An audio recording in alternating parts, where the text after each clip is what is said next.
یوم تکبیر قراطیس ادب میں سنہرے حروف سے نقش ہے صدر علی وقار۔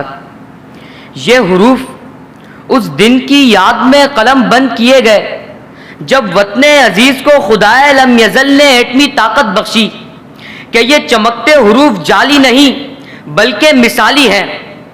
یہ دمکتے الفاظ ان ایٹمی دھماکوں کے جواب میں نصب کیے گئے جو بھارت کے تکبر سے بلند سر کا باعث تھے کہ اسی یوم تکبیر کو اسلامی جمہوریہ پاکستان ایٹمی ریاستوں کی فہرست میں شامل ہوا۔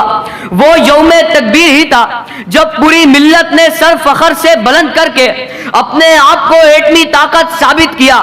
وہ یوم تکبیر ہی تھا جب پاکستان ایٹمی قوت رکھنے والا دنیا کا 7واں ملک بن گیا۔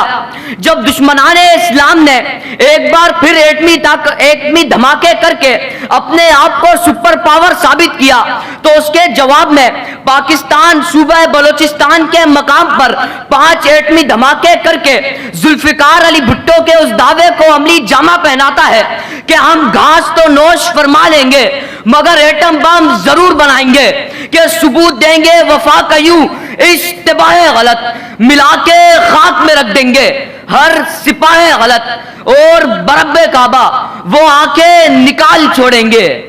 اٹھی جو ملک کی جانب کوئی نگاہ غلط، اٹھی جو ملک کی جانب کوئی نگاہ غلط۔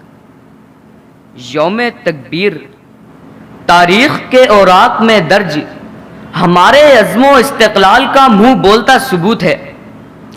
وہ یوم تکبیر ہے جب مسلمانوں نے اپنے مستقبل کا فیصلہ کیا۔